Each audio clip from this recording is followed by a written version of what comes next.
Ladies and gentlemen, boys and girls, good morning, good afternoon, good evening, whatever time zone you're in. My name is John Russell, here with my co-host Ian G. Spiker, and this is the Neutral Vanguard podcast, episode 2. Hey. And that is what we are here to do, perhaps, to shock you. Shock you. Rockman! All right. So it's good to be back. It's what's today? The 9th. It is Saturday, September 9th, 2017. We are here to get back into discussing as much as we can our support to galvanize and bring about this news center revolution, if possible, or at least a reform, if nothing else. Today, a great deal of what we want to talk about is going to be a reaction to a lot of what has occurred as a result of both Google and their subsidiary company, YouTube.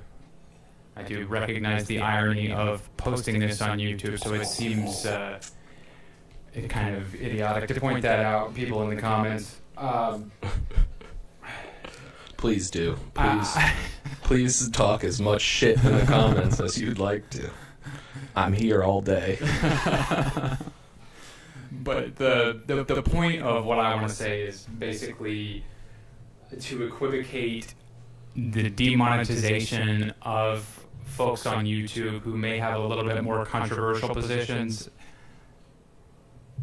rather than whatever you want to call it. Let's just say controversial, and equivocate it with deplatforming, which is a pretty common practice these days, especially on university campuses.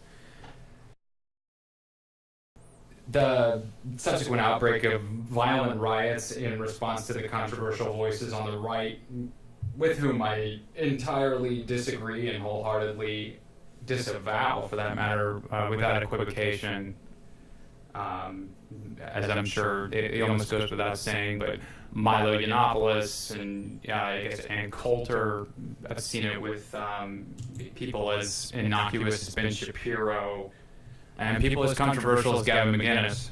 And then, of course, there are those that I don't entirely disagree with personally, like Charles Murray, and then even those that I wholeheartedly am in support of, like Richard Dawkins, probably the most recent example. I guess the main point is that the fact that this list is becoming pages upon pages long just in the last 2 years is really disheartening and just lamentable, for lack of a better word. If I were to include all of them, it would just be me saying names for 2 fucking hours. So this is concerning to me because I am a free speech purist first and foremost. To shut down people that you disagree with, as the immortal Christopher Hitchens has said in the past, and it's a video that, luckily, I'm glad to say, has become a lot more visible in the last couple of months. People keep reposting it and talking about it, but he basically said it's not just the right of the person who speaks to be heard in this case, but the right of everyone in the audience to listen and to contemplate what they're saying. So you're hurting all involved, not just the person who can't be heard. In doing so, you make yourself a prisoner of your own action when you deny yourself the right to hear something. In other words, your own right to hear and be exposed to it is as much involved in all of these cases as the right of another voice to hear his or her view. I know that although we tend to align ourselves with a more moderate, politically centrist idea of a majority of the issues on the spectrum, one of the people that is incredibly revered by the far left named Rosa Luxemburg, a woman, by the way, because I know that a pretty common thread through a lot of this has been that, a lot of white males will talk about how great free speech is, but you never hear, a female saying this or a person of color or anything like that. Rosa Luxemburg said freedom of speech is meaningless unless it means the freedom of every person who thinks differently. I know that Ben Gillette in the past has said something to the effect of when you remove the right of the weird kid to speak freely, you silence the weird kid, and the problem is that I'm always the weird kid. Right. So definitely. Not too many people agree with me, That's the point. That's the whole point of this whole life thing, is that not too many people. You should not agree with everybody. Agreement should be scarce. You should all have different opinions on different things, and it's kind of scary whenever you do see people with the same opinions. Honestly, it's frightening as to how those have disseminated throughout the whatever you want to say. But if we have an overarching message to what we're doing here, it is that the reason for doing this podcast is, or at least a key motivation, is in response to this perpetual shutting down of free speech. It's a means to look in the faces of those who oppose dissemination of free ideas, or freely disseminating ideas, no matter how controversial, and really trying to support that in a just base level way, on literally just principle alone. So to continue with the theme, I would say that it's a prevalent ideology amongst the progressive left, that anything that contradicts their narrative, especially hate speech, obviously, constitutes violence, or is worthy of being approached with violence. Mm-hmm. The issue there, obviously, being, as we touched on in the first episode of this, that when you approach the far right, people who are avowedly Nazi, or whom you call Nazi, whatever it is, are entertaining a really jingoistic, intolerant, terrible idea of this, but if that prejudice is only met with violence, it makes the people who are opposing it appear that they have no argument against it. And I think that is probably the most tragic out of all of this. Not to mention the fact that anybody who's against Nazis is going to be associated with your fucking ridiculous actions. The tendency to shy away from that kind of just shut down a discussion, to tell somebody that they can't speak because they're going to talk about this, is not anti-fascist. It's also fascist. Yes. To the extreme as well. It's not like, you're running around in full black clad with face masks on. You look like terrorists. But that definitely concentrates on, again, a leaderless group that doesn't have necessarily a cohesive message, and you can't tie them down. But what you can do is look at the university professors who are endorsing the same message that they give, and do not hold these people accountable for their actions. In fact, are entirely in favor of it. Mm-hmm. Whether it's the professors or the administration or the politicians that are benefiting from this, or at least believe that they're benefiting from it. I don't know that anybody really benefits from it. Absolutely not. Not if they get what they want. And the obvious, again, principle of this being that if you shut down this speech, the people that are in power next can use that as a precedent, because that's how our legal system works, to say, oh, well, you shut down this, and this kind of sounds like that just on the other side, so we're actually going to restrict that speech too. And it'll happen before you fucking know it.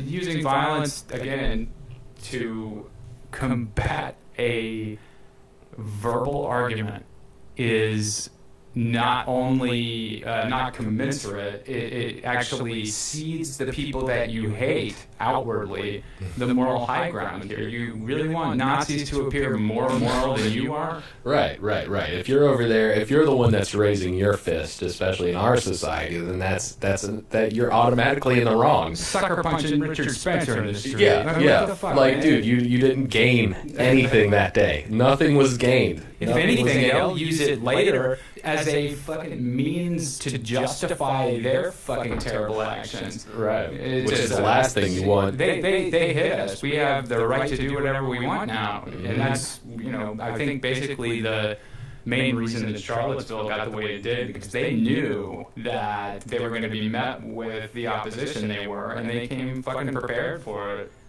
And I've heard, numerous people, including my significant other, defending that as they scared the Nazis. That's why they're not doing a lot more of these. You did not scare Nazis. Trust me, you're not, like, people who are white supremacists or Nazis or National Socialists or whatever you fuck you want. They're not scared of you left. Like, they have the guns. They have the training. Most of the people you're fighting against have military training. And if not, they've been to the shooting range more times than you have. Yeah. And this is the part where we can kind of mention that recent podcast on Rogan where he had Brett Weinstein and Jordan Peterson on, where they endorsed a great deal of the platforms that we're pushing for on this particular podcast, and basically everything that I do at this point is an effort to try to really get across to people that if you think the things that the left are doing are ridiculous and not offensive, but are contrary to freedom and individual liberty, the reaction to that should not be, okay, well, if I'm not on the left, then I must be on the extreme far right. No, well, that's not an either-or choice here. This is where the importance of understanding that there's a gray area. There's a lot of ands involved in this process. So, and ifs. It's possible to approach this rationally and look at how we can go about trying to grow this particular movement as opposed to just looking at everything from some false binary ideology. Well, recently I was watching, I saw this one lady on the YouTubes. Well, she was a transgender dude, but I'm going to go ahead and call him a lady. It's controversial if you don't. Well, either way, I don't really, I'm going to respect the dude's wishes. You know what I'm saying? So, whatever chick, whatever lady, dude, lady, whatever. But it's become like a real. It's always been, I guess, unpopular to be in the center. And then I think that's kind of a false narrative that people provide, where they have to choose this left or right side. You can't be in the center. There's no you're a pussy if you're in the center. You don't stand for anything if you're in the center. You don't have the balls to choose a side. And it's like, no, dude, it takes more balls to say that I'm in the center at this point than to say I'm on the left or the right. You certainly don't have any... or you don't have a great deal of allies that are pushing for that particular thing, because if you are avowedly a centrist or say, well, I'd like to consider things on an issue-by-issue basis, there's some things that I think that we should probably look at, like guns, like there's definitely some issues there, but I also don't think that they should be banned outright. But if you take any kind of fucking nuanced position on this and acknowledge that these issues are actually complex and they need to be addressed in a complex manner, then you have obviously taken the side of the enemy and are somehow inadequate, or you're fighting for the other side. You're not fighting for their side. If you're not with us, you're against us, right? It's pretty much that's the black and white ideology thing. There's an old quote from what's his fucking name? Goldwater, Barry Goldwater, the racist from the 60s that actually Hillary Clinton worked on the campaign of. This is back when she was a Republican, apparently. But he said extremism in defense of liberty is no vice, and moderation in the pursuit of justice is no virtue. And I think that the truth is actually the opposite. That moderation in the pursuit of justice is actually no vice, and extremism in defense of liberty is no virtue. Because when you...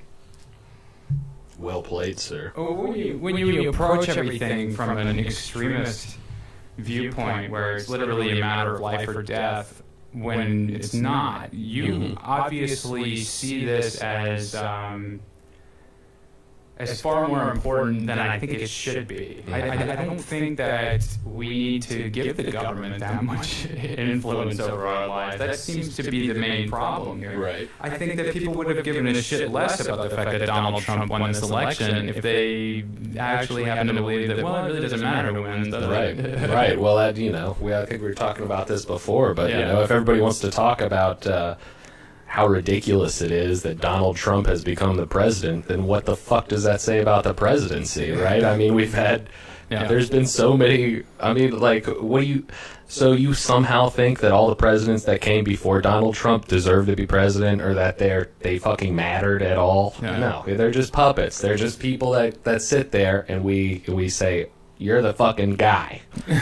Okay, but everybody, there's like hundreds of people involved in the political process that we are unaware of, or we're just not thinking about it at certain times. Yeah, the deep state, without a doubt, it's definitely become a lot more visible lately. And for those that are listening and don't understand what we're talking about in that regard, there are, I'm not entirely sure what the number is. I guess I'd have to be a little bit better about the research on that, but it's in the hundreds of thousands. There are hundreds of thousands of people working for the government that never leave. They'll be working for the government until they die. And this is people that work in the Pentagon, or people that work at the Capitol, as in any number of capacities, that although they don't have an explicit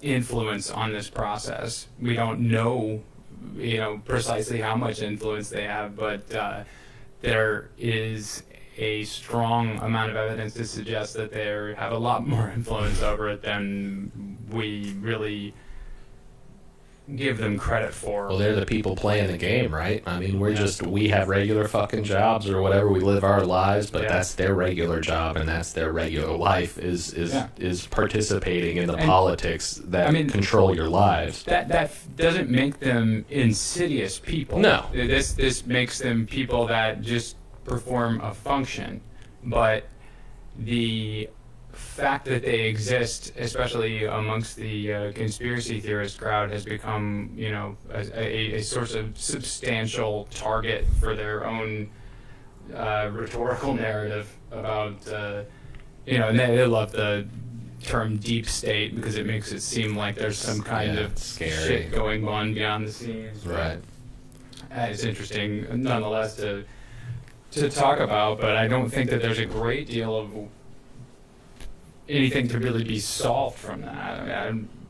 What you have, like a sunset clause on governmental employees. There needs to be okay, well, you can work for this sector for 10 years and then you can't work here anymore. Right. Like, I don't know. That doesn't make a lot of sense to me, but either way. No, I mean, it's kind of crazy how few people get to be involved in the political process in comparison to all these regular people that are out here. It's a small amount of people that actually go through the training and go through the schooling and go through all that kind of stuff to sit in those places. And I see all these motherfuckers out here protesting, and like I said on the last podcast, it don't mean shit. Protest away. If you want to change something, go to school, fucking learn some shit so you can actually be involved in those processes. You know what I'm saying? If you know, really, I mean, that's the way you're going to change the world. It's not going to be by you out there protesting. I still take a slightly different stance on that than you do in that regard, because my inclination is to at least be involved. I don't think... See, my main problem with this stuff, and I can't remember if I mentioned it last time or not, but is that when I do attend these protests, or when I do try to be involved, that the effort that I put into it has a very specific purpose, and my thought of it is, well, okay, this must be 100% the thing, right? This is why I'm here. I'm here, for instance, at the Women's Day March in January. 100% for the rights of women, and if I wasn't, I wouldn't have a place to live at the moment. I'm just kidding. That's not why. It just happens to be true. That's true. It's just, you know, it all coincides. But no, I really wanted to be there in solidarity with Maggie. She's really involved in the fight for women's rights, especially reproductive rights, and I have no problem with that. I think that the abortion issue, again, like the gun issue, is definitely involves a great deal of nuance and, you know, complexity and any number of different things, and that's a totally different discussion. But the point of it was, I went to the Women's Day March basically under the assumption that, okay, this is just meant to send a very specific message to the person who is being inaugurated, and I have no qualms with that message. And then I found out days later that a majority of it was organized by Linda Sarsour. Right. And it was like, wait a second, why was that not, you know, really specific as far as that goes? There was that Shepard Fairey piece of artwork that was used as a political poster all throughout the country at these things, and it was a woman wearing a hijab that was the American flag, and the symbolism there being pretty explicit, actually. And in fact, I remember seeing it while I was at the Women's Day March here in Charlotte, and being kind of taken aback, but trying to just like concentrate on what was going on. I didn't have a lot of thought immediate to it, and then, you know, once you examine precisely what type of person Linda Sarsour is and what she's stuck up for in the past has been, you know, idea of Sharia law in the United States not really being so bad, and the people that she's politically aligned with, Bernie Sanders has been a pretty big supporter of her. I mean, it's, you know, it's crazy when you convince a bunch of people to run around in black face masks and all this kind of shit. And honestly, Antifa, as far as I'm concerned, is a few steps away from ISIS. Like, it's like you start hating America, and eventually you're gonna be fucking shipped over to fucking wherever, and you're gonna fucking be chopping people's heads off in the name of America, right? So yeah, I mean, I've been there. I thought America was a horrible country. You know, I thought that freedom of religion meant that everybody had the freedom to express your repression, I guess. You know what I'm saying? Like a feminist Muslim woman who think a hijab represents American freedom. Like, you know, that's you're seemingly unaware of the effect that it could be having globally. You know, to just say that women around the world who are currently living in states of repression, to say Americans are here to support you for who you are. As long as you're willing to fight for the inalienable human rights of freedom and the freedom to express them. I mean, that hijab, that doesn't mean shit in America. You want to express your freedom, your religious freedom, I get that, but that also represents oppression. Expressing the freedom to not wear a hijab is much more effective than attempting to think of some bullshit workaround because you're still afraid of your culture that will still judge you if you decide to walk around the mosque without a hijab. So I'm sorry that America had to be here to make you rethink your religious freedoms, and may I say the ability to express that freedom more than any other country. We allow you to express your freedom to not wear a hijab. I have no issue with a Muslim woman choosing to wear a hijab in the same way that I have no problem with an Orthodox Jewish woman choosing to wear a sheitel, which is a real human hair wig that they wear over their actual hair. This is a common taboo in Middle Eastern countries, or religions that come from Middle Eastern countries, where they think that the woman's hair is a certain amount, and this is the reason that the hijab exists in the first place, in the same way that the sheitel exists. The woman's real hair should only be seen by her husband, and so everybody else that sees it should see something else, except that they have different things to cover it with. It's literally old George Carlin joke about the only difference between these religions is they wear different fucking hats. Mm-hmm. And that's true. And I mean that's like why America exists, so we can point at you and say that that's fucking retarded. Yeah. Like, I'm sorry, dude. Like, you can have that religious freedom, but we also have the freedom of speech to say that that's stupid. Like, that represents your oppression. That is a representation of your oppression through your religious, whatever you want to call it, history. In the same way that any amount of other Christian practices have the same amount of oppression within them too, or different cult religions that we see. It's the exact same thing. Scientologists and any number of other religions new enough to be considered a cult. Understanding that the definition of the word cult is so fucking ridiculous, because we are looking at things like Scientology that came out basically in the 70s, really got popular.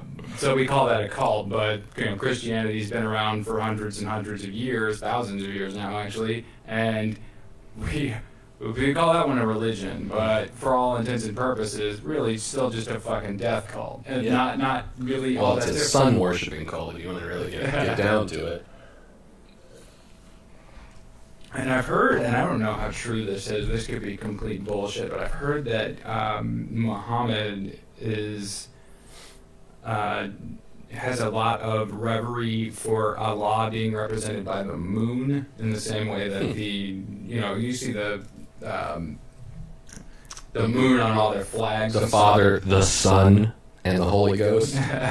So it's this interesting confluence of all of these different religious groups, and how much they tend to, when you really get down to the discussion of whether or not, it could be with Ken Ham talking about fucking evolution, or I don't know, I can't remember what that Muslim cleric's name is now. I feel kind of stupid for not being able to identify him specifically, but there's a number of different Muslim clerics that have spoken out against evolution in the last few years, and it's just hilarious. It's so ridiculous to examine what they're saying with scientific evidence and that kind of thing. I saw a really great meme the other day. It was Jesus sitting on I think it's a pretty famous painting of Jesus on the Temple Mount, giving the Mount of Olives. That's what it was. A long sermon that he gave to a group of people. It's a beatitude sermon. Blessed are the meek and all that kind of thing. Okay. And in this one, instead of saying that, he says, "And the 11th commandment, if it gets proven wrong by science, we will call it a metaphor." Just allegory, people. Don't take it seriously. He didn't really mean that the earth was flat, or he didn't really mean that... He didn't really walk on water. He was just drunk, man. Moses didn't really split the Red Sea, and all this kind of thing. It's just it becomes very convenient to look at that, and from a standpoint of whatever. Now, knowing what we know about how old the Earth is and how old, how long man has actually been on it, like 194,000 years we've been man. Some crazy really shit like that. In our current form. Yeah, in our current form. Right. That's like 50,000 for... It's 190 something, man. Oh, really? Yeah, let's look it up real quick. How long has human been human? Well, Homo sapiens sapien. Oh.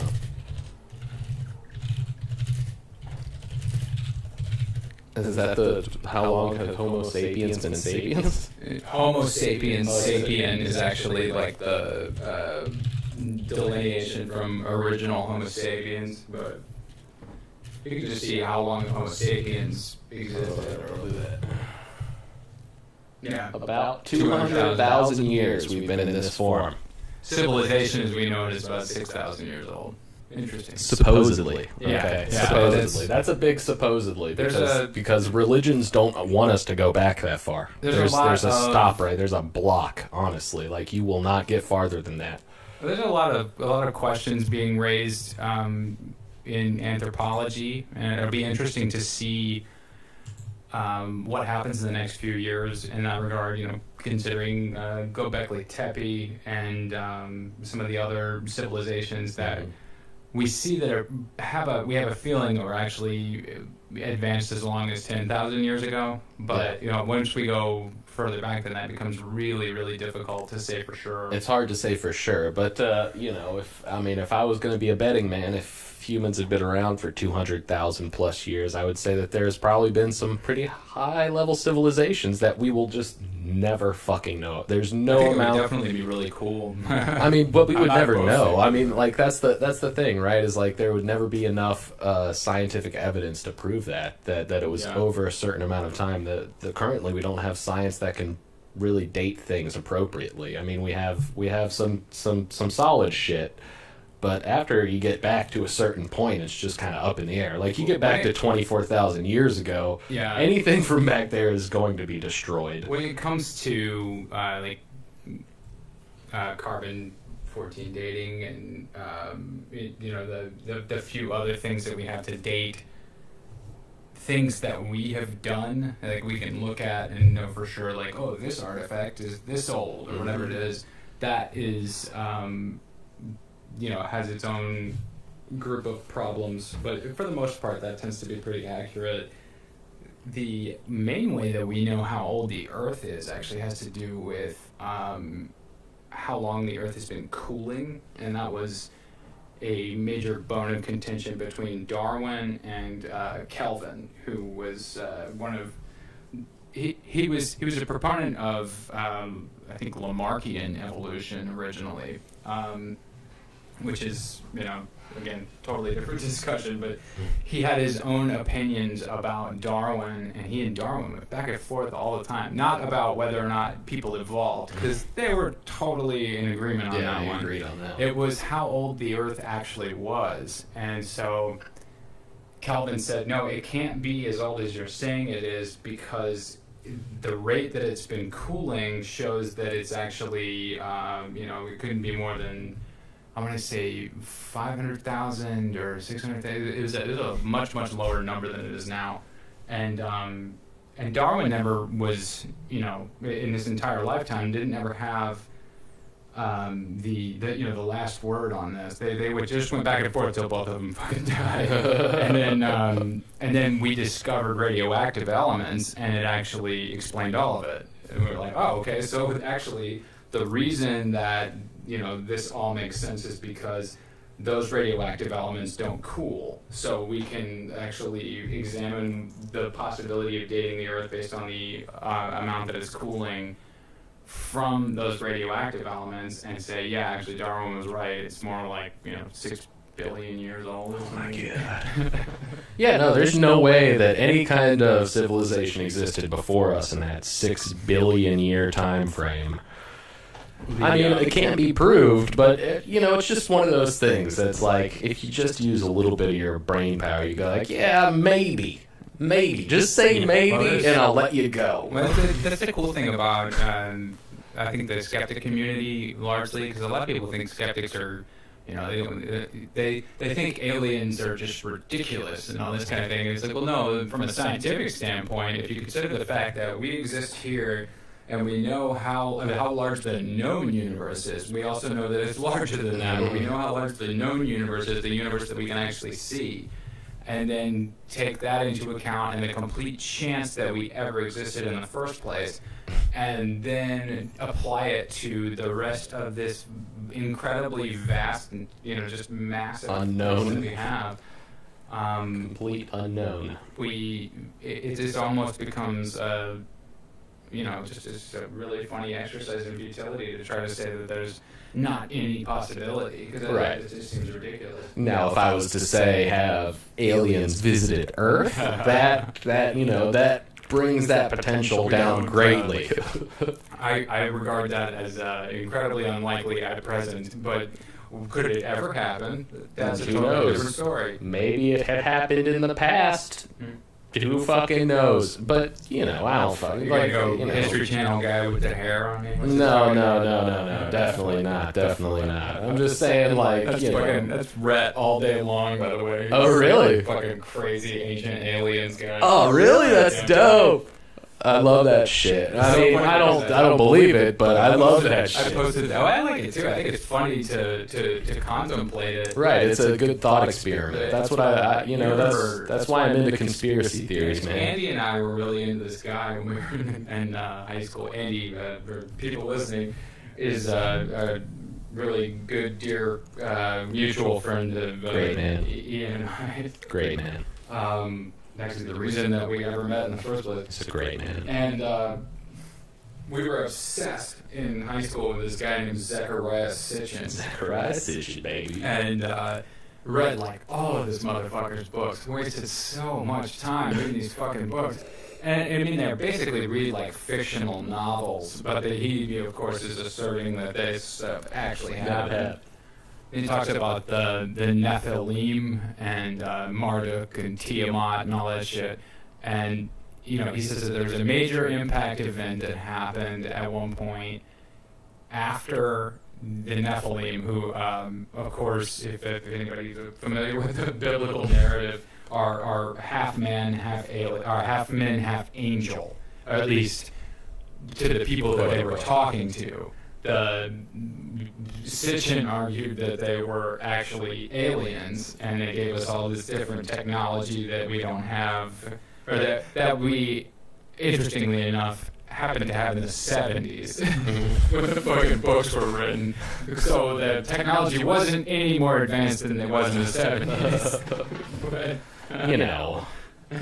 it's a good thought experiment, man. Okay, so typically whenever I'm looking at news and looking at Zechariah Sitchin is so ridiculous that Graham Hancock has written books about how ridiculous Zechariah Sitchin is. Right, but I love Graham Hancock for other reasons, but that's totally different. But I love conspiracy theories. This is the way that I do it, all right? And I don't know if anybody else does it like this, but if I'm looking at the news, if I'm looking at Fox, if I'm looking at all this, I go, okay, 10% of it is true, 90% of it is bullshit. Okay, you just gotta know that they're gonna come at it from a bias, and they're gonna give you a little bit of the facts, and you're gonna have to piece those facts together by your fucking self. So with conspiracy theories, I flip it around, and I go, what if 90% of the shit that everybody was saying across all news media was true?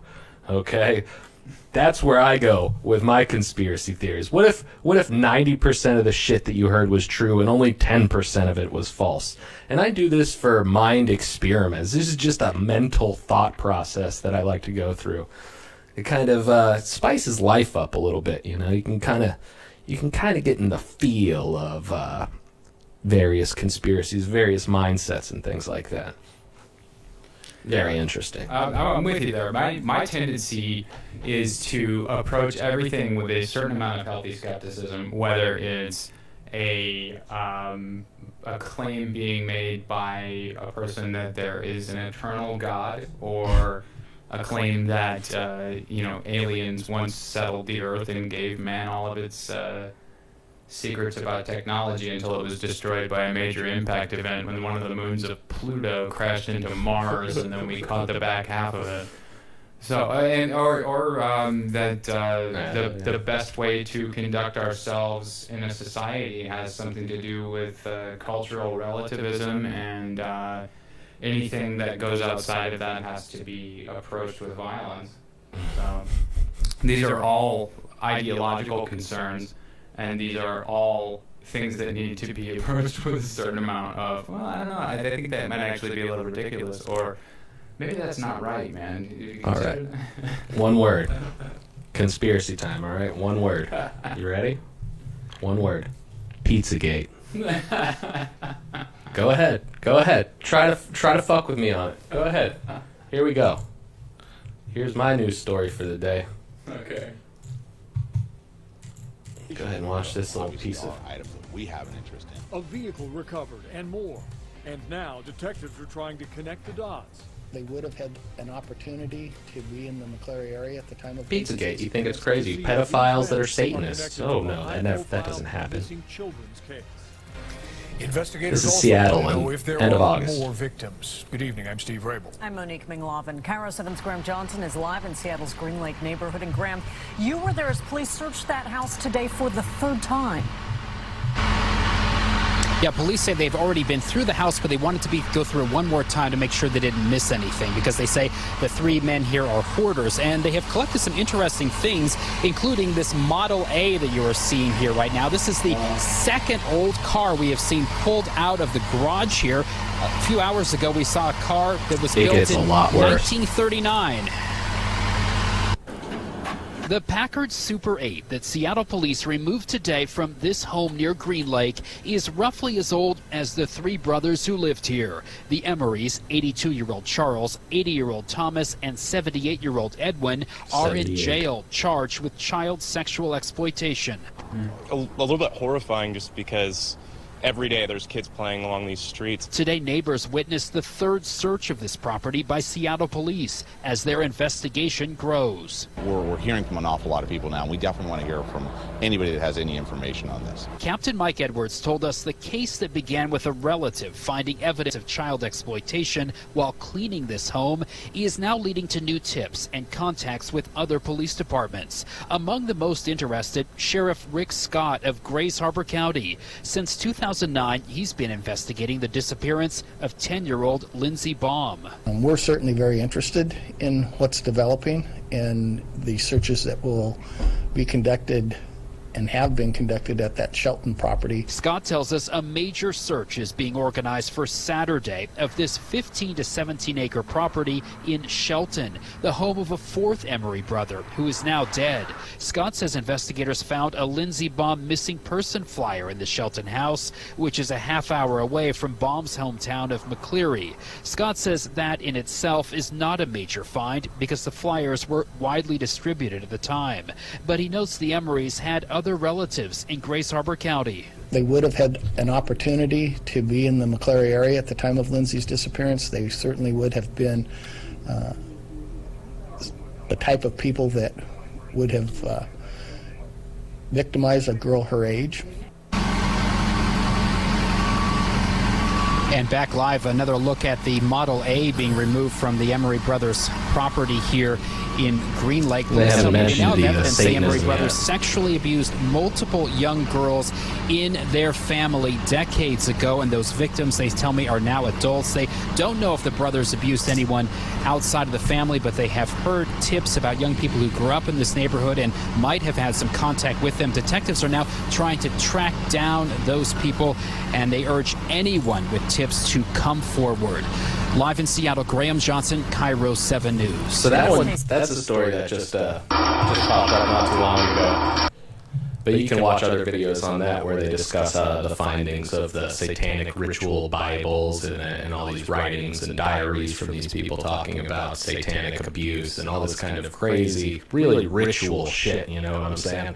And it's just kind of, I say Pizzagate because nobody, when that story came out, of course it was tied to some guy in a fucking pizza place, but the real story is pedophilia. The real story is kids being taken and abused, oftentimes in these child protective service programs, oftentimes in... I know, I don't think you're necessarily going to completely agree with my position on this. No, but that's the whole point, right?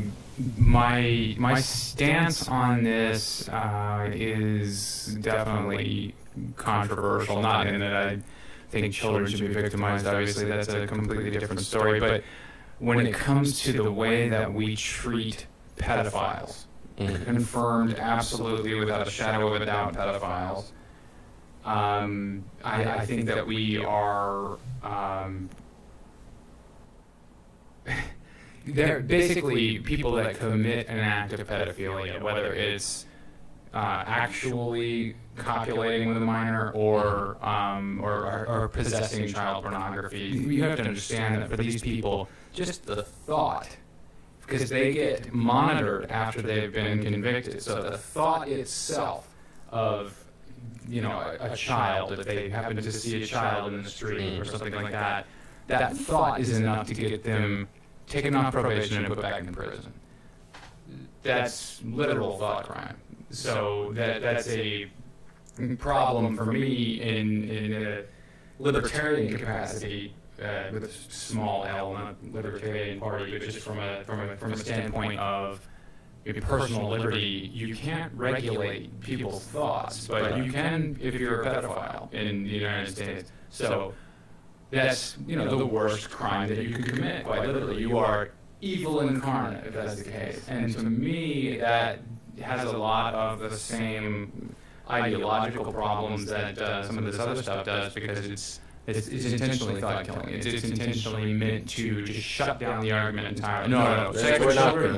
We're not going to discuss like the mental issue behind it or anything like that. We're just going to go ahead and say you're thinking about it, so you go the fuck away. There was this instance in Canada recently where some guy got a child sex doll sent to his house and he got arrested for that.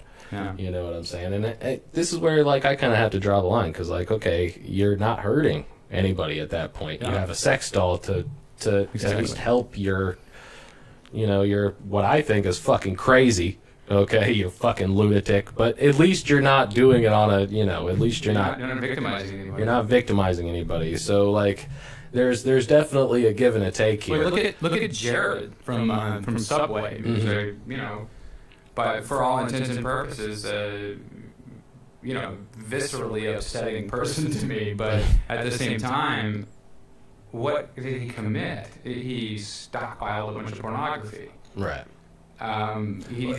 Personally, for me, it's not necessarily that he was stockpiling pornography. It's the fact that there was these kids that got hurt in the process of making this. I was just saying he personally so he should have, in my mind, he should have to go to fucking jail because he's participated in the exploitation of these children.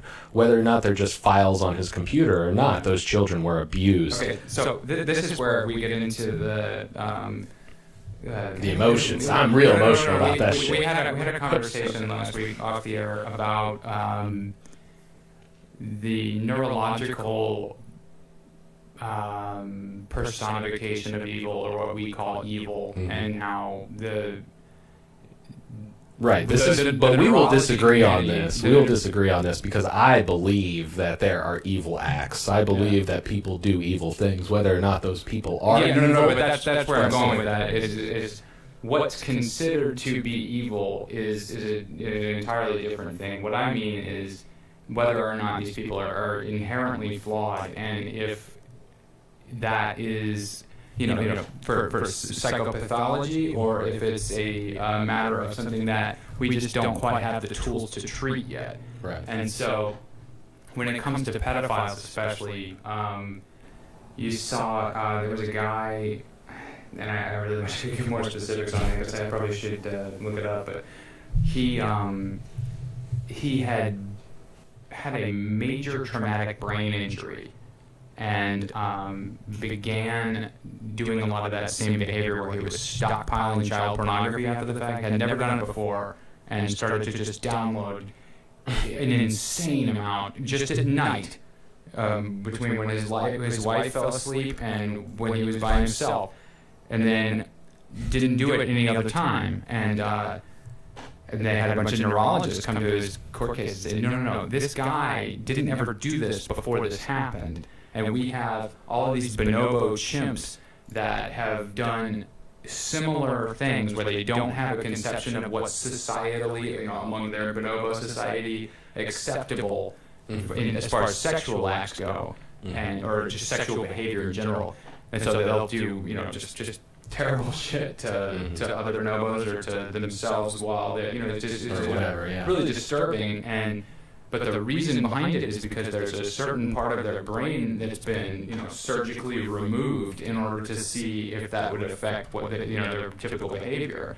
And all of the evidence that they had suggested, no, actually this guy did this because he doesn't have that part of his brain working. And so that became a major part of the court case. And as a result, because he never didn't have any priors or anything like that, the judge kind of like met the two of the prosecutors and the other the defense in the middle and said, well, I'm not going to give him the standard sentence for this crime because there's obviously a mitigating circumstance, but at the same time, you never downloaded pornography on your work computer, so that suggests that you have some amount of control over this, which is just not true, because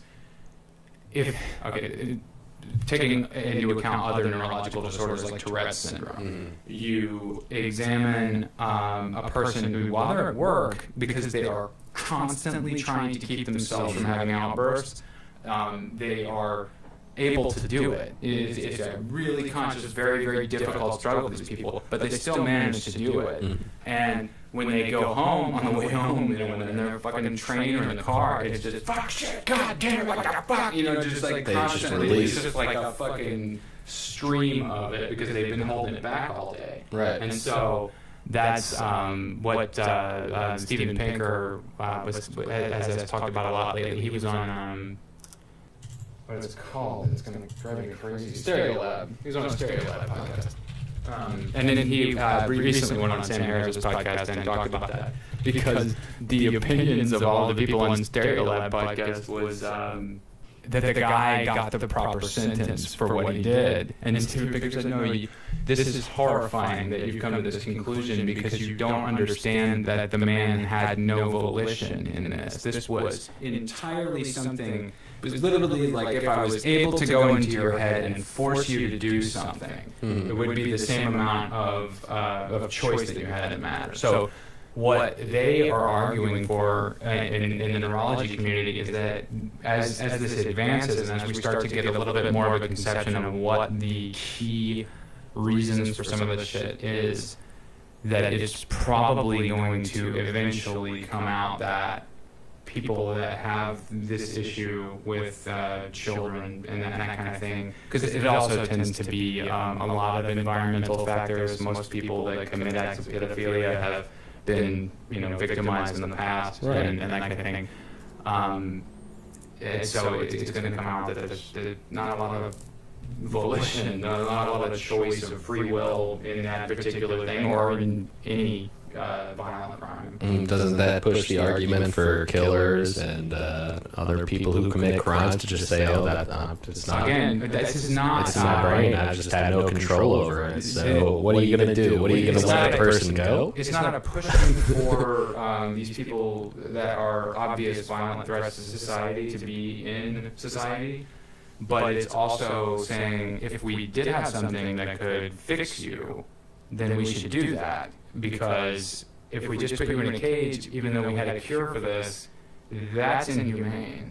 Regardless of the awful things that you've done, if we can keep you from doing them, then why wouldn't we do that? Yeah, but we're still putting people in cages for cocaine. I think the pedophilia, I think the understanding of pedophilia is low. I think that the tendency a lot of times for our justice system is a punitive revenge, and I think that really needs to be rethought, because I don't believe that that's a good way to approach justice. I don't think that that's justice at all. I think that's just vengeance. Vengeance is never going to be wholly just. It's going to be specifically directed. Whether or not the people involved are impartial is irrelevant.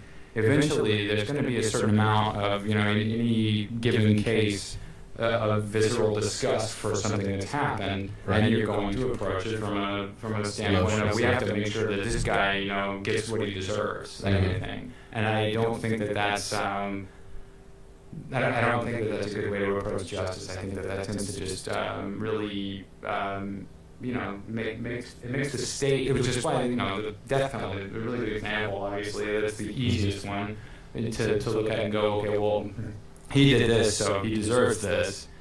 And the question is, well, do we want the state killing people? Does that make logical sense? Is that a position that you would want to be in if you were put into it? If you had actually done nothing wrong? What if you didn't leave it to the state? I mean, if you left it to the people, he would obviously be dead. Yeah, yeah. Well, and that's how it's happened for hundreds of years prior to us having civilized, society. Right. Which is why, again, we here at the Neutral Vanguard podcast like to really endorse civilized society. We like it a lot. Just talk about things like, I may think that, you should be able to punch a pedophile, but, whatever, I don't know how different. Like, why we got to punch Nazis? Why not punch a pedophile? Huh? Why are you trying to punch Nazis? There's plenty of pedophiles to punch. Okay. I think that too comes to. I'm kidding, by the way. And we can take a short break. I think it's probably we're idea, back. but I'm not sure how far we are into this, but.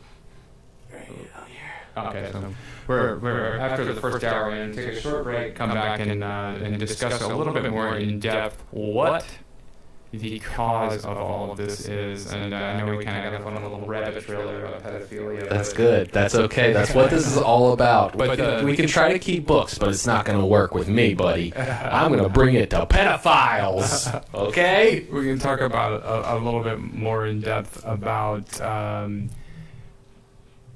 the Frankfurt School critical theorists and postmodernism and its effect on the university system as a whole and on especially the far left social justice world.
So it just started again. We're going to figure out what this is. I just saw this, so we'll check it out.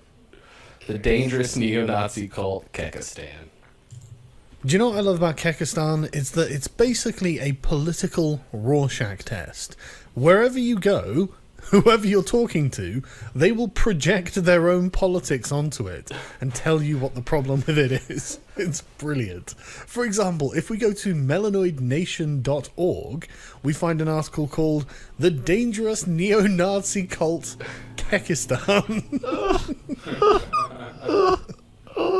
I can already tell this is going to be a good one.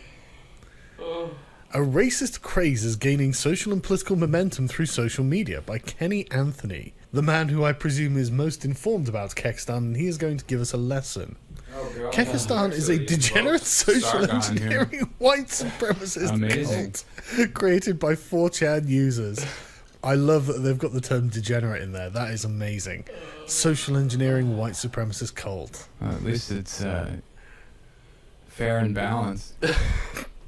Why not? I imagine a lot of things are, aren't they? One of the early promoters of Kekistan is a suspected racist YouTuber. Suspected. I like that that's racist. qualified. Like funny. Suspected which? presumably. It's only a matter of time until they find that I am actually a real racist named Sargon of Akkad. Many would say he's the reason for its popularity, specifically for its emergence on Twitter. He's One banned from noticeable Twitter, by the aspect way. of Kexstan is their obsession with anime and Banned. Pepe the Frog. The character has become so tainted by racists that the Anti-Defamation League were forced, I tell you, to list it as an official No hate choice. symbol. Yes, it was possibly the funniest thing of 2016. Ironically, Kexstan gets their name from an ancient African deity, which they allegedly worship, called Kek. You're going to tell me that that's cultural appropriation, aren't you? Stealing and claiming African inventions is unquestionably the norm in the system of white supremacy. This is White supremacists actually, have relentlessly somewhat used relevant to what we're cultural gonna talk about. appropriation as a deceptive mechanism throughout history. How Unfortunately, so? this cycle continues today. Listen, bitch. I, We can take everything you fucking. I'm sorry. I like Sargon. He's a funny guy. So, I kind of am beginning to appreciate him a little bit more for what he has done to at least, kind of troll some of the people that are a little bit more ridiculous in this. He recently came out for white genocide. I just want to put that out there. For white For genocide. white genocide, yes. To troll the alt-right. In the same way that what was it, the Milo Yiannopoulos thing, he was talking about, he's like, I totally agree with Donald Trump on the deporting the illegals. He's like, but I think we should also deport all the fat people. Oh, that shit just makes me laugh so hard, Not to mention the fact that, of course, majority of the Breitbart supporters are probably overweight, so, whatever. Well, it's like they'll take that statement and they'll say like, okay, well, this part of it that he said was totally 100% true and he believes it 100%, and then the other part he's just joking about. He doesn't really believe fat people should be taken away. He mentions cultural appropriation, which I think is a good segue into this discussion of postmodernism. As culture, of course, is a big part of it. I posted something pretty recently that got a lot of reactions. And some were positive, some were not so positive. A majority of the not so popular ones, or not so positive ones, were from my far left, whatever friends that. Thought I was just being ridiculous, but I said, what if cultural appropriation is just offensive and not harmful? and the cool thing is, I have a number of friends who are, quote unquote people of color that were totally on board with that. They think the fucking hysteria around this cultural appropriation thing is total fucking nonsense, and to concentrate on it takes, the importance of concentrating on literal injustice and inequality out of the conversation completely, because when you bring up why white people are wearing dreadlocks and shit like that, like what Halloween costumes you can wear, it just it really seems idiotic. It really does. It really does. So I'm not sure where this is going. Oh, this is just some stuff that, I know that you're probably not too aware of the cult of Kek or where this all came from and stuff like that. But I got a little bit more educated on it from that Jordan Peterson, Brett Weinstein thing, and I think that and Rogan for that matter, all of their positions on this happen to be really fucking funny, because the amount that it pisses people off. That is the beauty. that is the I'm central. not for necessarily pissing people off just for the sake of doing It's it. It's not that it pisses people off. It's why it pisses people off. Yeah, that's a different story altogether. I think that if that's So, I really suggest you go into, they have all these different videos about the history of it and where it linked came down from. below. I do heartily recommend that you go check it out yourself.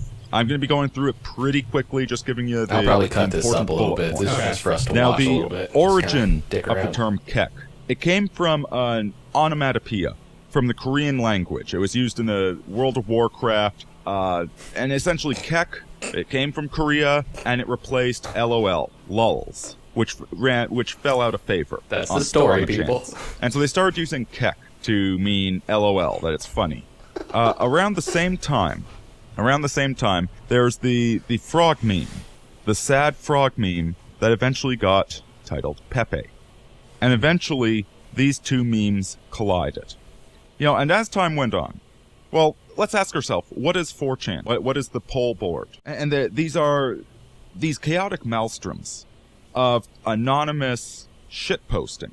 This present era where we have ostensible rule by political correctness and hidden rule by Moloch, there is a very loud and angry and vitriolic id. And the chans were the place where this id manifested itself, where the gestalt entity of the Chan becomes larger than the whole. There's another B saying, none of us hate as much as all of us hate. Oh my god. And after the past 16 years of absolutely corrupt politicians, absolute scumbags, it's like the politicians just keep getting worse. There's just so much disgust with the political process. And so all of us have been so happy to see somebody flipping politics on its head, flipping the media on its head. And then we get Donald J. Trump, and of course, Poll falls in love with him. You start seeing a lot of This is why Donald Trump is president. Triples, of quads on 4chan, particularly with Donald Trump and with Pepe and with kek, right? Which at the time just meant LOL. But then somebody noticed something. That kek was the name of an ancient Egyptian deity, a frog-headed one. Also worth noting, it can also be pronounced cuck. That's what I was thinking. It sure And does sound a lot like cuck. I haven't found documentation on this, but the hieroglyphic spelling of kek, and there's a whole bunch of frog statues going around on Amazon with this, involve a person sitting in front of a computer, and on the other side is internet/meme magic. Thus, the cult of Kek was born, the god of chaos, the god of primordial darkness that ushers in the light. Pairs and numbers are very important in the Ogdode mythology. Repeating numbers were used to create the universe according to the Ogdode. Kek is using 4chan as a vessel to spread his message and to usher in a new era of 88's light. neo-Nazi code. Oh, okay. 88, what does it mean? As I discussed, 88 frog is is as an amphibian. H is the 8th letter of the alphabet. Oh, okay. So it would be HH, which is Heil Hitler. And then the response from another neo-Nazi in public would be 14, to be a shapeshifter, which is the 14 words. So it's like, we do this to further the human race. Or something Some like that. bullshit. Yeah, some stupid bullshit. It's the 14 words that have something to do with the final solution. So I find it interesting that they use 77 instead of 88. Taking on several forms to operate his mischief. To fully understand how Pepe the Frog operates, we need to understand how shape-shifting occurs and how it gives power to those who wield it. You see, Pepe has become a meme, possibly the most used meme of all times. His image is floating on the internet, and it can be produced by anyone in the world. And so there are thousands and thousands of images of Pepe, ranging from a glorified emoji to the most horrifying scatological images you can imagine. Because Pepe has become this chaotic, fluid, shape-shifting thing, he ends up acting like a mirror, in the same way water acts as a mirror. And the way that works is that because there's so many images of Pepe, when people look into that huge chaos of images, they can't encompass it, all of it. They have to mentally order it. And in ordering it, they do that using their own mental patterns. That is, they project their thinking into this chaos. And as they force the chaos to take shape, it becomes an image of their own ideas, maybe their own ideological possession. And so one of the things that has been happening is that some people, what some groups are calling the alt-right or whatever, have been using this effect to act as a mirror against the social justice warrior types. It even went so far that the SJWs finally declared Pepe a hate symbol. The Anti-Defamation League said that Pepe was a hate symbol. I mean, this frog, this cartoon frog, it was so ridiculous that the ADL finally scaled back some of the language they use. I mean, of course it was politically motivated, but how could such a silly thing happen? Now, thus far, we're just talking about the development of a meme, the strange coincidences that occur. Jordan Peterson thing that he was talking about was that a lot of his fans have compared his voice to Kermit the Frog in the first place.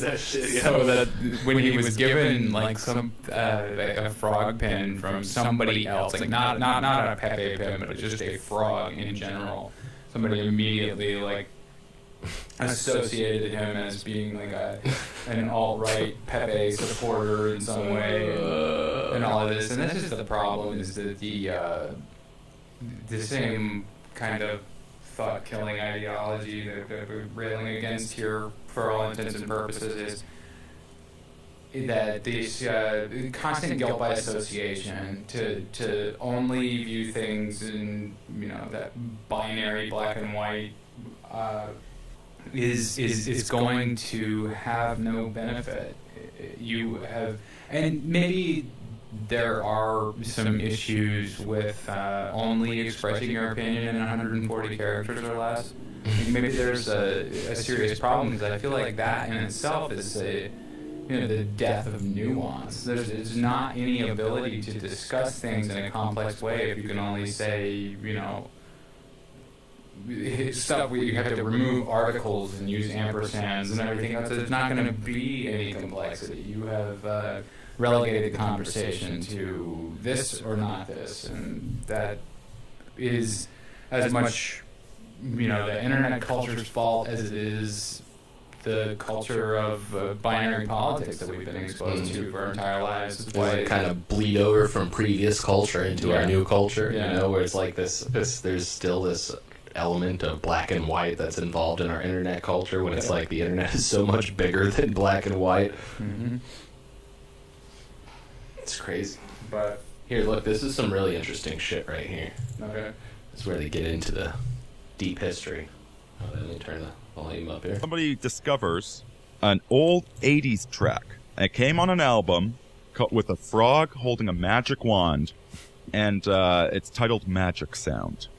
And the Italian lyrics, I'll just read you some of them. This is just through Google Translate, so, bear with me. Metallic harmony, reality, electronic video clips, civilization's praise, confused progeny of cells of rebels, blind to the universe. I will cross you, star, if you let me see. I'll stop. Ooh, ooh. Oh, and by the way, the band that performed that is named Pepe. And that stands for Point Emerging Probably Entering. Once again, we have this probability. And we also have the probably entering, point emerging, the point probably is entering. Like Pepe and all this is a much bigger joke, and it's a much bigger thing than people want to give it credit for. They just say it's alt-right, but no. This image was used after normies started using, a bunch of popular people started putting this image out of Pepe that they didn't own, that they didn't understand. It was passed around in fucking message boards. They had no idea what the fuck it really meant. Yeah. So all the people on 4chan decided, okay, how are we going to stop normal people from using Pepe? We are going to draw Pepe in as many racially disgusting ways as possible.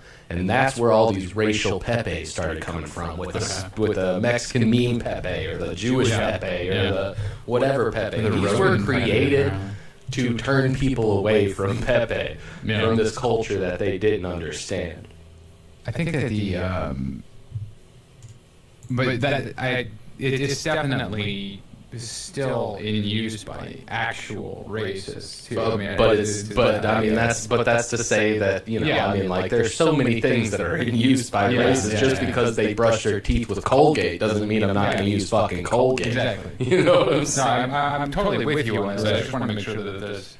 We're not painting it as something entirely. Whether or not the frog is fucking innocuous is irrelevant in terms of the overarching message that has been co-opted by. I think I don't want to ignore that because I do think that that's still important, but I'm not. Because I know that I've read a lot of stuff by the guy that originally created it, who drew it, and he wholeheartedly disavows it in the first place. Well, that's after people started making racial memes. He ended up like killing Pepe or something. Yeah, supposedly. Yeah, right. But to the cult of Keck, that just means that he was reborn 3 days later. Okay, he was reborn 3 days later in a new. I feel like ignoring the those origins of it is definitely. At best, it's misinformed, and at worst, it's intentionally dishonest. Because that level of total intellectual dishonesty by people that could have easily done that kind of research on their own. Mm-hmm. It's not hard. I got a video right here. Yeah, exactly. Plenty of them. That tends to illustrate that ulterior problem that we still have with what's the motivation here? There has to be something that you're trying to say, and if that's the case, then what's the end game that you hope to get out of this? Is it just to alienate people that have terrible ideas? Because I'm pretty sure they are already marginalized, like they exist in these fucking message board cultures and stuff. It's not. It doesn't make sense to make them a bigger deal. And I said this earlier to Maggie, and I will continue to say it because I think it although it's a controversial position, I still feel the same way. It makes the most sense to ignore Nazis. Just don't pay attention, and they will go the fuck away. Yeah, exactly. Just like trolls. I mean, that's the worst. Don't fucking feed them, dude. That's the worst thing you can do. And if you are feeding them, you better know what the fuck you're getting into. Yeah. It is not going to be pretty. You got to know up front that, okay, if I'm going to go and fuck with a troll or a group of trolls, I know I'm going to get trolled, and I know that I have to troll the troll. Yeah. And to me, I haven't ever intentionally gotten into this specifically for that reason. When it comes to the 4chan and 8chan culture, and even Reddit and subreddits and stuff, I don't do that because the handful of times that I have, and I've said, this was cool and whatever, I'll get fucking 7 different messages from just fucking idiots. Just what the fuck? Yeah, well, they're why the only people. I didn't say anything controversial. The only people responding are people who disagree with you. It's even then though. This was not. This was like the Rogan subreddits and stuff. I really like to see this guy back on or something like that. It's just people oh, you fucking faggot, you piece of shit. Dude, that is fucking said something totally normal. They don't want that, dude. They don't fucking want that, dude. The Facebook groups, the Joe Rogan Facebook group I was in, and you think you're gonna get in these groups and you're gonna have find people to talk to, right? That was kind of the idea. Yeah, you want to find people to talk to that agree with your statements, and you can have conversations with that you think are logical. And that's not to say that I haven't, but it's also the small subculture of people that exist occasionally in these groups are just oh my god. And that's where if you listen to Sam Harris on Rogan, he talks about how but just totally entrenched in some of the back and forth that he gets into with people on Twitter. And Joe's like, why are you fucking doing that? Why are you doing that? It doesn't make any sense. Like, I think we were talking about it last time, where it's like you're wasting your time. All you're gonna do is piss yourself off. Like, there's not any fucking reason to be that into this. Like, just stop reading the fucking comments. Like, maybe, replying to people who say things that are positive or actually give you feedback, because that's where the catch-22 is with Sam, is that he tries really hard to have conversations with his fans who, want, I would like to see this, and that kind of thing. Most of what he does with his podcast is based on fan feedback, like the second Peterson conversation. It's like, can we have a real conversation now, instead of you guys grandstanding about what you think truth is for 2 hours? And so the second one was a lot more rewarding than the first, but it's still, he runs into, for every legitimate piece of feedback he gets fucking 7, ultra liberal lefties fucking saying shit like, why don't you just stop being such a piece of shit? That's such a good argument. Wonderful. How can I respond to that? One guy's fucking name. There's one guy who trolls him constantly. He's actually got a following. I cannot remember his fucking name. He talks about it in the... See if you can find that, actually. There may just be a clip. It's Joe Rogan, Sam Harris, and Dan Harris, and they're all talking about Twitter. Yeah, it's the third one down, but I don't want to watch the whole fucking thing. It's just them talking about Twitter. It would be interesting. I don't know. Yeah, they actually made a fucking video of it. Podcast. Sometimes it's incredibly useful. But I was thinking, what are you doing? You're opening yourself up to the green frogs. But I've had both kinds of experience. I've had people send me articles that I would have never found otherwise. That are fascinating, super useful, and it's just it's like, this is the perfect use of this technology. And then again, then I get this river of green frogs and weirdness. To the previous point, I pay attention to something for long stretches of time rather than doing something I know is good for me with my attention. I kind of spin the roulette wheel with Twitter, and rather often there's just this kind of toxic undercurrent of mental activity that it produces in me that doesn't make me feel, doesn't equip me to do anything better in my life, doesn't make me feel any better about myself or other people. If it has any net effect, it basically grabbed a dozen dials that I can just sort of dimly conceive of in my mind and turn them all a little bit toward the negative. I feel a little bit worse about myself, a little bit worse about my career, a little bit worse about people, a little bit worse about the future, a little bit worse about the fact that I just was doing this when I could have been playing with my kid or writing or thinking productive thoughts or meditating or doing anything that I know is good. You still do this? I don't understand your Twitter compulsion. Yeah, you argue with people. Yeah, I found that fascinating. Yeah. Periodically, periodically. I go for weeks without arguing with people. Well, but also you argue for weeks. I'm telling you, I go for weeks. That's different. No, but I mean, it's just on the podcast. You'll also be talking about people you're arguing with. I haven't used it in weeks.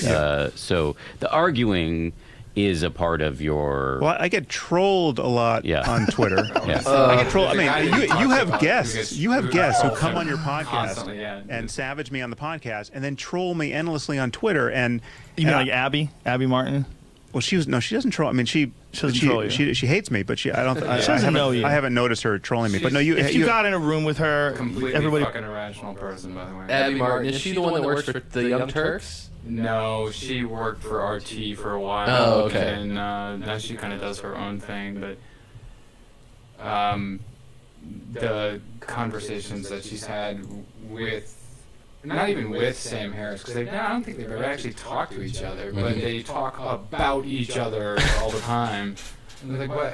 It's just fucking pitiful. Really, at this point, it's not even really Harris doing it, which is really the important part of it. It's like Abby Martin knows she can pick a fight with Sam Harris on something that he thinks like anything about Islam, basically, and she needs content. Yeah, but I mean, it's so easy to refute some of the shit that she says, and it. I mean, I didn't even really become aware of her until I started to, go towards this more centrist view of stuff, because I was never into her when I was a leftist, and I would say like the only intellectual parallel that I've seen with regard to Harris is with Chomsky, and the conversation that he had with Chomsky going back and forth, and it was all in email form, and Harris asked permission to publish it basically, and Chomsky said, yeah, whatever, I don't give a fuck. Like I don't even know why you contacted me in the first place, basically. But they were going back and forth. Basically, Harris was saying, you seem to equivocate U.S. Action in other countries with terrorism on a pretty regular basis.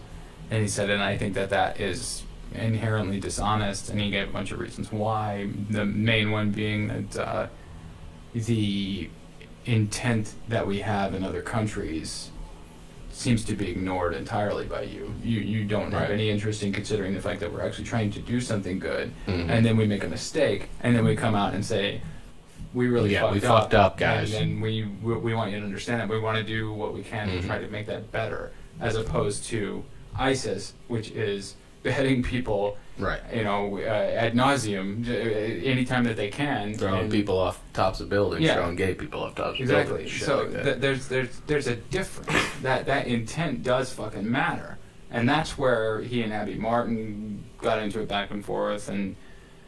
I think that the majority of the reason why these people tend to be so at odds, especially Abby Martin and Harris, doesn't have as much to do with their individual positions as it has to do with, and I've seen this too with, there's a comedian named Jay Moore. Are you familiar with him? He's a little bit older, right? Yeah, he's not one of my favorite comedians or anything like that. I just know who he is because he's been pretty popular for the majority of my life, and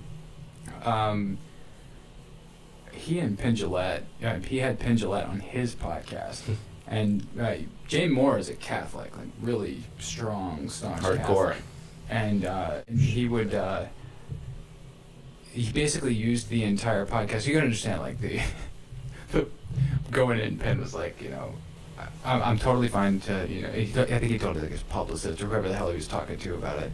I'm totally fine to talk about whatever, but I don't really want to get cornered on the religion thing, so can we just avoid that? And of course, like, the only thing fucking Jay Moore wants to talk about is atheism. And, not much to talk about there. I just want to go ahead and say that. And so, when they start to get into it, though, they're saying, I see where you're coming from, and what you're saying is totally rational, but when the people that I talk to on Twitter get into it, they're so, staunchly atheist, and they reject God in all forms and all this kind of stuff. And that's the same thing for Abby Martin. It's not so much that she really hates Sam Harris. I think even Rogan's going to say this, but it's not so much that she hates Sam Harris. It's the fucking his supporters that come out. They're trolls. So extreme Sam Harris supporters that.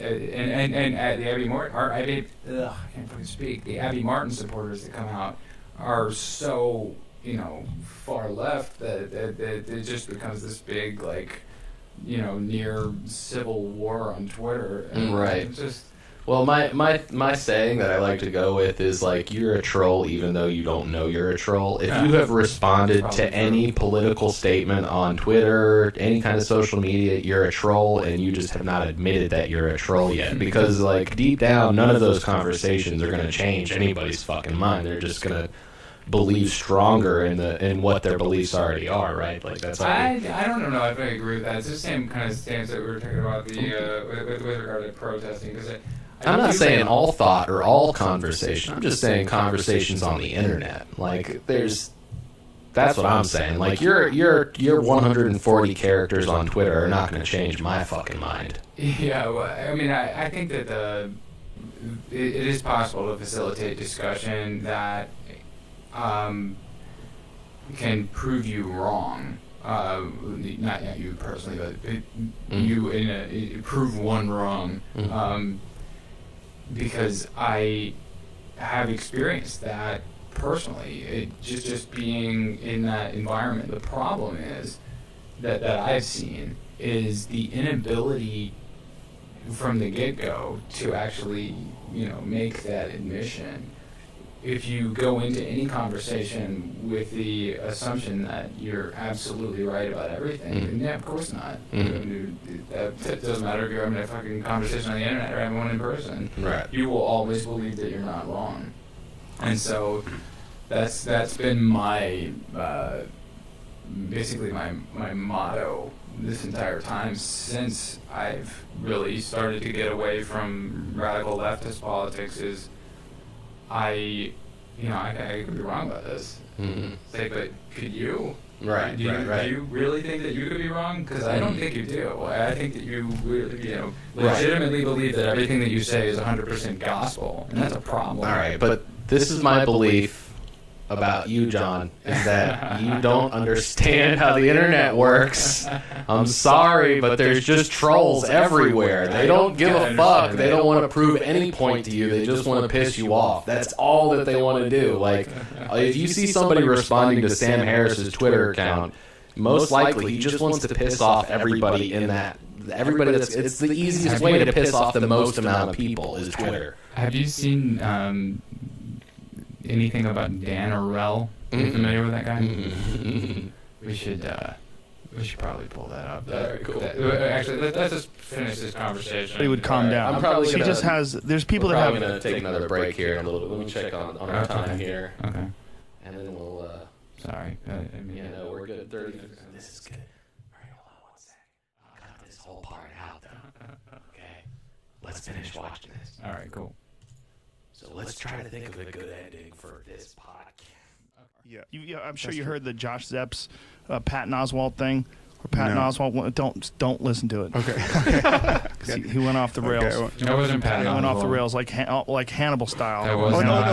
Are you thinking of Andy Kindler? Oh yes, I am. Okay. I'm sorry. Did I say Patton Oswalt? Yeah. I'm so sorry, Oh, that's Patton. good. So sorry. How did I So connect Patton Patton Oswalt? Oswalt? Not that Patton Oswalt doesn't have his own, crazy, ridiculous beliefs. Yeah. Everybody does, right? That's very smart, very reasonable. As is Andy for the most of the I time. He's definitely Andy's kind of crazy. I discovered this very late.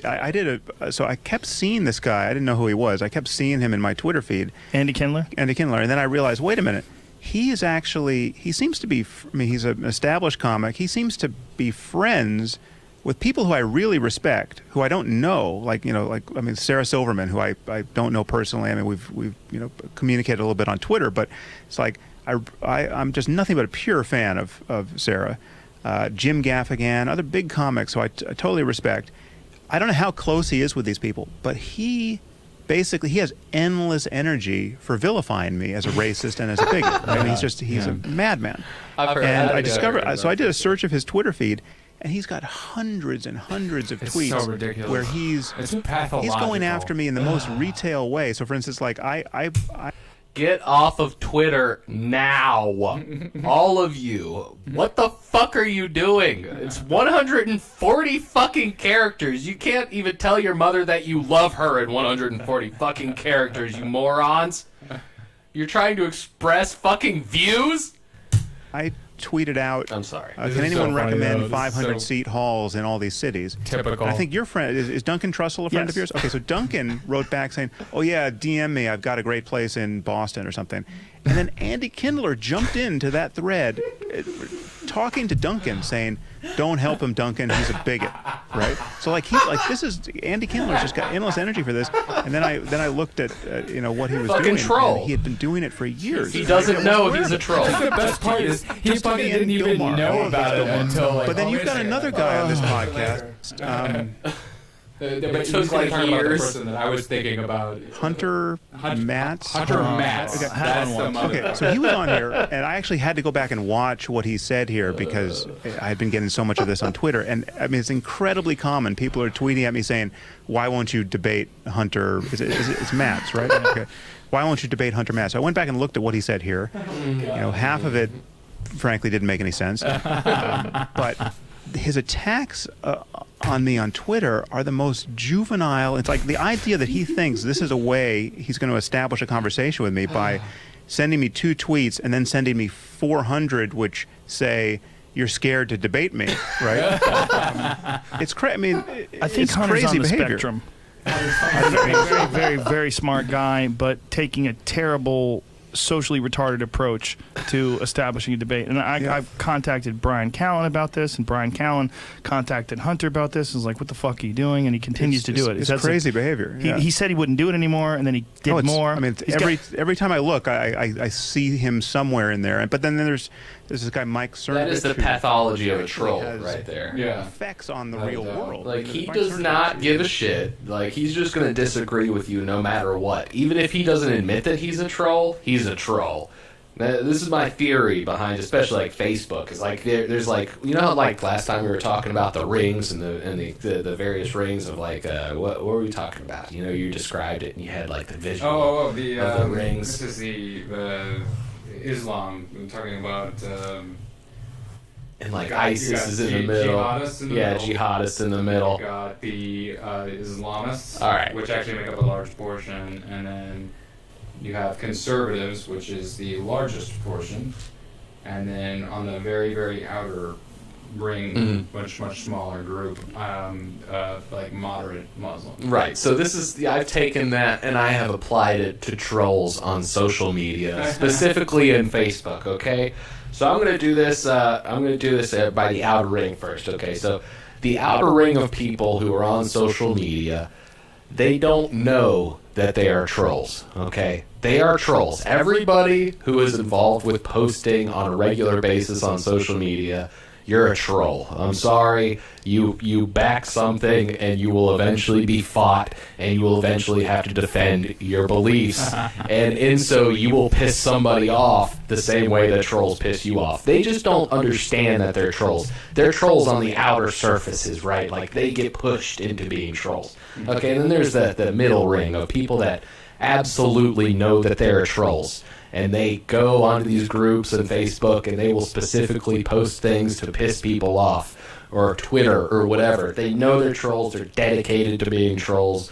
But they don't know is that there's this inner circle, this inner cabal, the secret cabal of blood-sucking sociopaths that create groups like large Facebook groups that are only there to bring you down and troll you into suicide. There are literal groups dedicated to convincing you to commit suicide.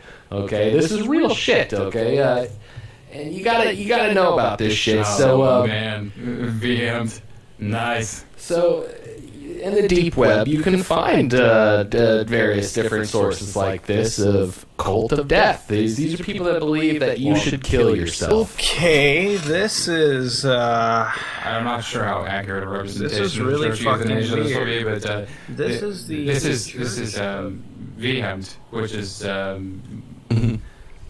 His original conception was a reaction, or at least when it really came of age, just when I became enamored with it in the first place, was a reaction to 9/11 specifically, and because they were the only group at the time that were praising 9/11 for happening, because the Earth is overpopulated, so we have to fix it somehow. So they're the 4 tenets of or 4 pillars of church euthanasia.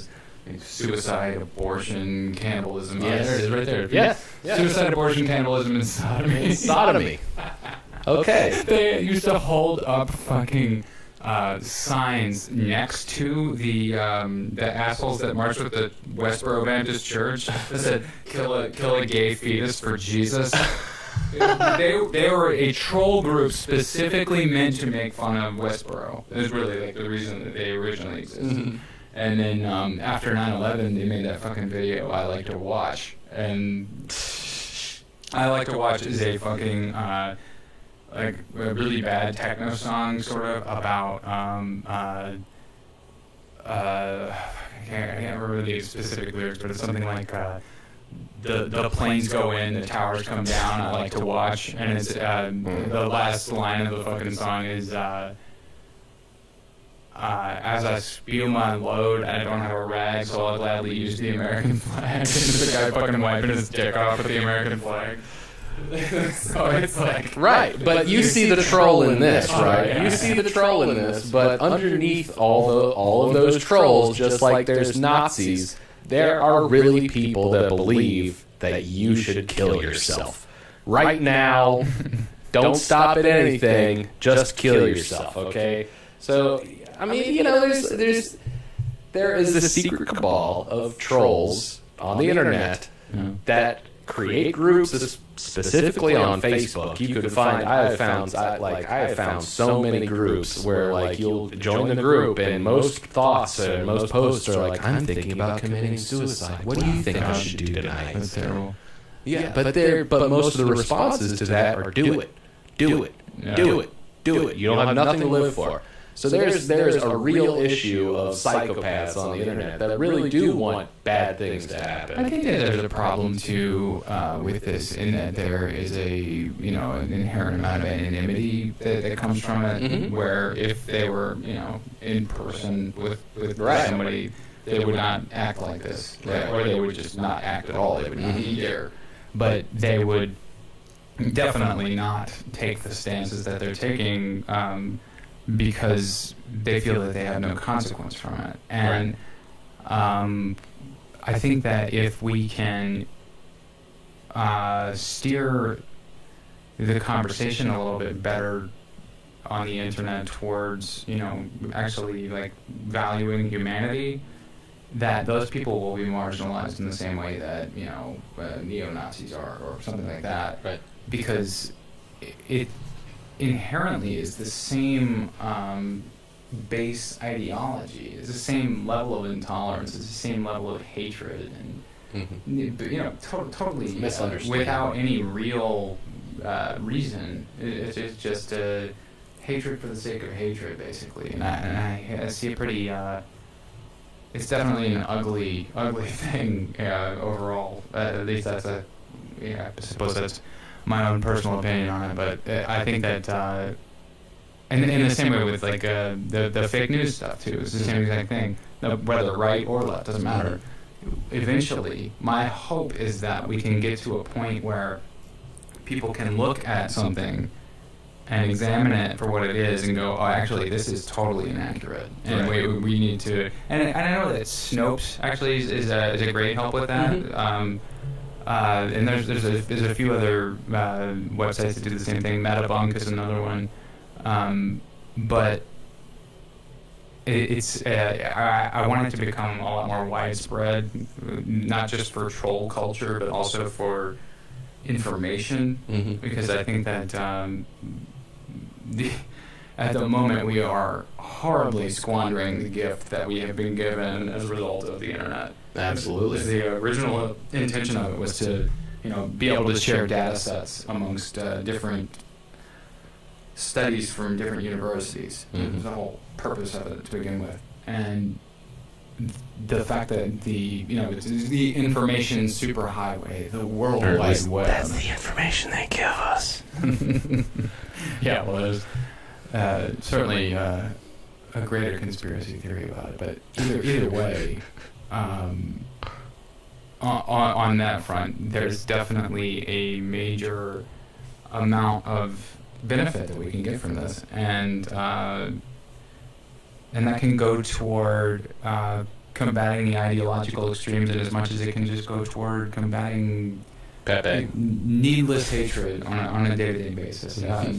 Whether it's telling people that they should kill themselves when they're actually legitimately at risk of doing so, or just be fucking civil to each other. People, give me a break. Yeah. Like, Ellen all the time says, be good to each other, be nice to each other, something like that. Google like to say, don't be evil. I don't fucking care. Just fucking be. Yeah, just be cool. Be civil. Yeah. Is that difficult? Well, it's like one of those old things that I used to, like my father used to always tell me this, like the two things you don't talk about at dinner parties are politics and religion. And what's the first thing that you Southern adage? I think. Yeah, what's the first thing that happened on the internet that people were talking about? It was government and politics and religion. Yeah, it's like you can. I wouldn't. I don't want to relegate the conversation to only being about one thing or another. Because there's another problem with that I see, which is kind of making things into this like milk toast white bread reality where we can't talk about anything. Right. Like that people don't talk about that in general. That's a problem in itself. Right. But when it comes to inflaming tensions and possibly resorting to violence, or at least endorsing resorting to violence, or somehow being the impetus for that, that needs to drastically change itself. Or self-harm, same thing. Right, Not yeah. any difference. It's just the person that's being harmed is convincing somebody to hurt themselves is still convincing somebody to hurt somebody. Still convincing somebody to commit violence just happens to be against themselves. Yeah. But I think that's a good ending point for today. Actually, just fucking be civil to each other, people. Yeah. Seriously. Come on, guys. Don't tell each other to kill each other. We don't need to die. So, yeah. That's a good leave. That's a good spot for this one. And much love to everybody. This is Ian G. Spiker, John Russell. My name is John, and I'm here, and I will continue to be here. That is all there is to it. You will not silence us. We will continue to push for rationality, moderation, and trying to, amp up the gray matter in this constant black and white nonsense. There needs to be more of that. You can put up the brain now. Yeah, let's do that. Let's look at the brain one. I like the brain one. The brain one's pretty nice. Gray matter in a world of ideological black and white.